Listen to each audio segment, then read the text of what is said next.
Tony Dungy, Football Night in America analyst. And, Tony, let me start.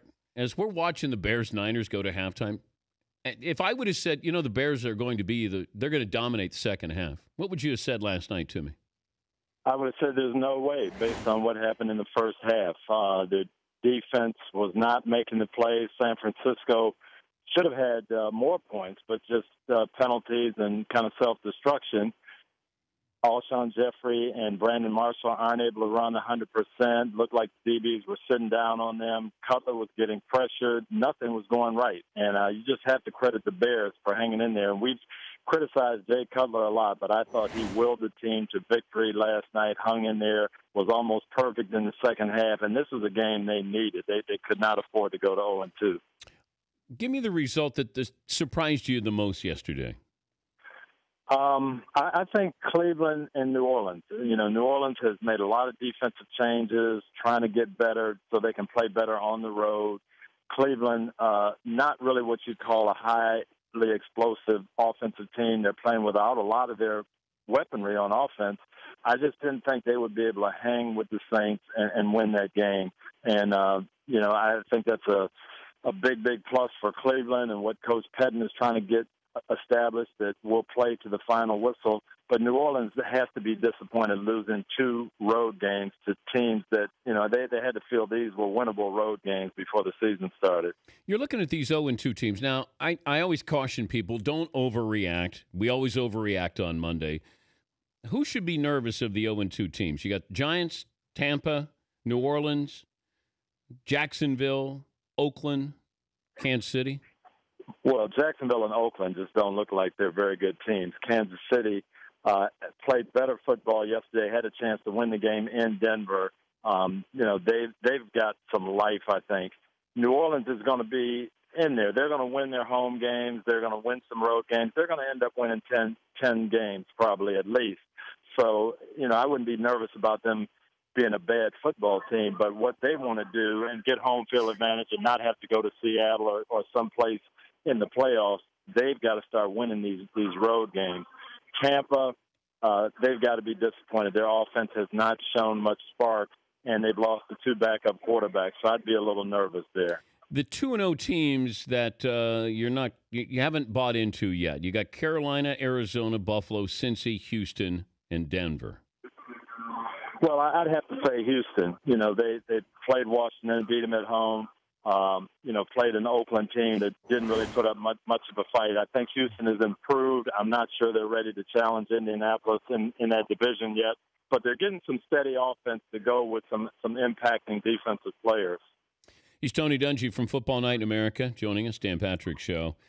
Before I get to Adrian Peterson, Rodney Harrison said last week on Football Night in America that if this is the offense Washington is running under Jay Gruden, Kirk Cousins is the better quarterback for that job instead of RG3. RG3 down with the fractured ankle here.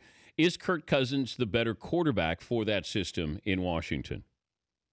I haven't seen enough of RG3 in that system. He is trying to change his game and play within the pocket, and it's going to be an evolution for him. Kirk Cousins is going to play very well in this offense. We saw it yesterday. Quick decisions, throwing the ball on time, in rhythm, and he's going to play fine.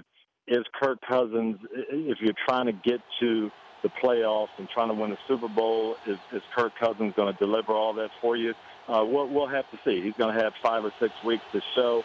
I still think you go back to RG3 when he gets healthy, because you've got to find out, is he your franchise quarterback or not? Some guys just get dinged up. They're more susceptible to injuries. I don't want to say they're fragile, but they're just certain guys that seem to find a banana peel. It seems like RG3 is that guy. Well, he's had injuries, had an ACL in college, and had some injuries since he's been here, and that's one thing. You have to be on the field, and you have to be durable. And right now he hasn't shown that he can do that. Hopefully he can. He can get back in the lineup and avoid some of these freakish things, but you're right. You'd have to say right now, boy, you haven't shown me that ability to stay healthy. Mike Zimmer, the Vikings head coach. Let me put you in his place. What would you have done with Adrian Peterson after you saw what you saw and probably talked to him? Well, that's a tough call, but I think anytime you're indicted, Okay, you have to then not let the player play until you get all the facts straightened out. So I think the Vikings did the right thing, but it's a tough call because as I said on the show last night, you sit in there with your player, you get his side of the story, and these are your family members. You're going to believe them. The tendency is to believe them until things get presented that lead otherwise. And we all saw the pictures and what that looks like. I think they did the right thing suspending him, not suspending him, but deactivating him until you get the whole story.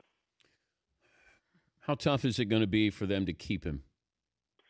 Well, I don't know that it's going to be that tough. What we have to understand and what everybody seems to forget in this, we want our heroes to be perfect. And we want to go out there and root for the guys, and we want them to have no problems. But they're not perfect. None of us are. And so, we have to take all of this with a grain of salt. And, yeah, there are things that, hey, you shouldn't be playing, and, you need penalties and you need discipline from the team and from the league. But to say, hey, guys make a mistake and they should never play again, or we've got to trade them, that's not always the case. And it is individual. You have to look at it, and the coach has to have a gut feeling, and the organization has to have a gut feeling. Do we believe in this person? You were talking about Ray Rice. Well, is he really a good guy who made a mistake, or is he a guy with a problem? And, the team, hopefully you've been around a person long enough to know that and believe in him and stand by him, or to make that decision, no, he's not a good guy. He's got a problem that he can't get addressed or won't address, and then then that's when we have to get rid of him. Is this about parenting and how you were raised, or how you think a child should be raised because that's how you're raised? Is that what this is going to evolve into? Well, I think as Charles Barkley said, and I know you're going to have Charles on it, did you go too far? People that say you can't spank your kids, I don't agree with that. Now, there is a difference between spanking and child abuse, and we all know that.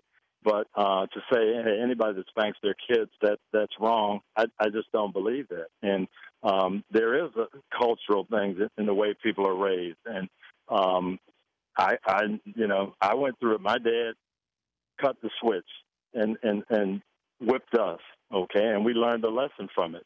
But my dad didn't go too far and, did it in a loving way. But there's room for discipline in raising kids.